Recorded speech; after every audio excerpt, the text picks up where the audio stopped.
Teka, maaraw ah. Umuulan? Baka may kinakasal na bakla. Ito ang pamilyang espiritu. Ang hilig maniwala sa mga sabi-sabi. Malas. Malas! Malas. Lagi nyo na lang binibigyan lahat ng meaning. Huwag masyado tumitig. Baka nakita ka. Tayo lang naman gumagawa ng ikakatakot natin eh. Malas ba talaga?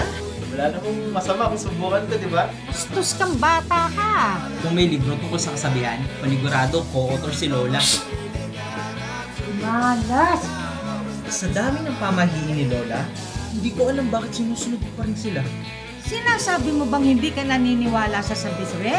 Hindi naman po nakukuha sa malas o swerte yung mga ganung bagay. Yun ang sabi ni Lola eh.